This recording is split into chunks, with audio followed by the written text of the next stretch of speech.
nggak sih? Kalian berpikir seperti apa perjalanan arsitektur pada abad pertengahan hingga masa arsitektur modern terakhir? Kira-kira seperti apa ya? Daripada kalian bingung, mari kita bahas. Oh iya, pertama-tama, perkenalkan, nama aku Anahai. Anahai diambil dari huruf abjad terakhir dari kelompok kami yang terdiri dari Nur Aisyah Salsabila, Muhammad Ridwan Nur Fattah, Andi Halisa Az-Zahra, Ratu Naura Afikah, Fikratul Insyania, dan Fardi. Di sini, saya akan membawa kalian ke masa lalu, lebih tepatnya 300 Masehi, di mana sejarah awal mula arsitektur pada pertengahan abad.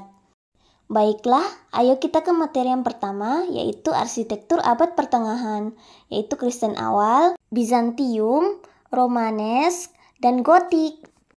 Materi yang pertama ini adalah materi dari Andi Halisa Az-Zahra.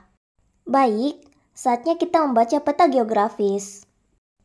Yang pertama, ada Gotik, arsitektur bangunan tinggi, kaca patri besar yang lengkung, runcing, dan terasa ringan dan surgawi. Begitupun dengan Renaissance. Lalu ada Kristen awal, arsitektur bergaya basilika memanjang, sederhana, dan berfokus pada fungsi ibadah. Lalu ada Bizantium, arsitektur dengan kubah besar dan mosaik emas menciptakan kesan suci dan agung. Lalu, ayo kita meloncat ke materi yang kedua, yaitu arsitektur klasik Yunani dan Romawi, Renaissance, Barok, dan Rokoko. Materi ini dari Ratu Naura Afikah. Lalu, mari kita baca peta geografisnya. Di sini ada Giant Lorenzo Bernini dan Francois de Souffilius. Deskripsi mereka yaitu gaya dramatis dan megah, menonjolkan emosi dan spiritualitas. Relasi peradabannya berkembang pada masa kontra-reformasi, digunakan gereja Katolik untuk menonjolkan kekuasaan. Barok. Arsitektur barok adalah gaya arsitektur yang berkembang di Eropa pada akhir abad ke-16 hingga awal ke-18. Gaya ini dikenal karena kemewahan, dramatisme, dan ornamen yang sangat kaya. Ciri khas arsitektur barok adalah, yang pertama, megah dan penuh kemewahan. Kedua, ornamen sangat kaya dan rumit. Yang ketiga, bentuk lengkung dan dinamis. 4. Efek cahaya dramatis. Kelima, interior mewah dan artistik. Rokoko. Arsitektur Rokoko adalah gaya yang berkembang di Prancis pada awal abad ke-18. Sebagai lanjutan dari barok, tetapi dengan nuansa yang lebih ringan, elegan, dan dekoratif.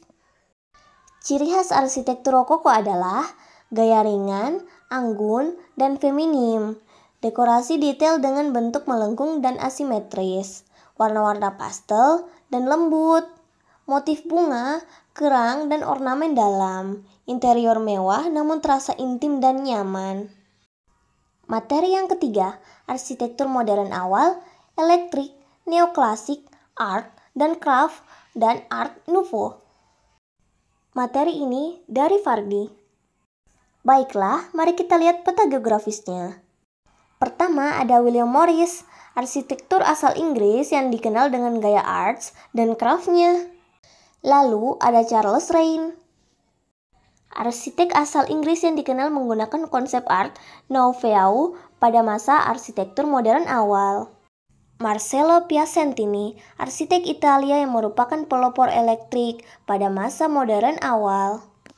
Gustavo Giovannoni, arsitek asal Italia dengan pelopor arsitektur neoklasik pada masa modern awal. Berikut slide singkat tentang mereka.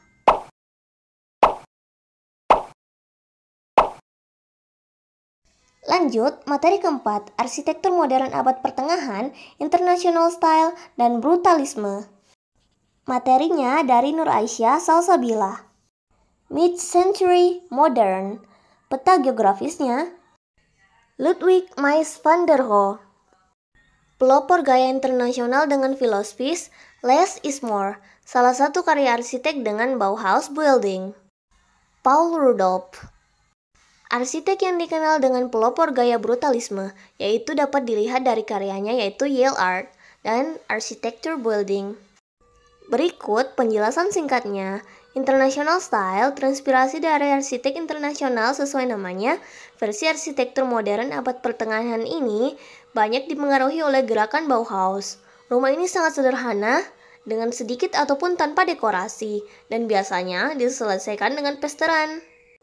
Brutalisme. Istilah brutalisme berasal dari frasa Prancis, beton brut, yang berarti beton kasar ataupun beton mentah, yang pertama kali digunakan oleh Le Corbusier untuk mendeskripsikan penggunaan beton ekspos pada karyawannya. Istilah ini kemudian dipopulerkan oleh kritikus arsitektur Inggris, Rainer Barham, dan pasangan arsiteknya yaitu Alison dan Peter Smithson. Lanjut, materi yang terakhir yaitu materi kelima, arsitektur modern akhir. Materi ini dari Muhammad Ridwan Nur Fattah. Beberapa arsitektur modern akhir. Intermodernisme, postmodernisme, internasional dan brutalisme, dekonstruktivisme, dan arsitektur kontemporer. 1945 sampai sekarang, arsitektur modern akhir adalah gaya arsitektur yang menekan kesederhanaan, bentuk, dan fungsi, serta memanfaatkan teknologi dan material baru. Gaya ini muncul sebagai reaksi terhadap arsitektur klasik yang penuh dengan ornamen, dan dikenal dengan penggunaan garis-garis bersih, ruang terbuka, dan bahan-bahan seperti kaca, baja, dan beton. Berikut singkatan dari asal-usul arsitektur modern. Baik, sepertinya ini adalah akhir perjumpaan kita. Semoga video penjelasan yang kami berikan bermanfaat untuk kalian yang menontonnya. Saya Fikratul Insyania sebagai Daber, pamit undur diri. Bye-bye.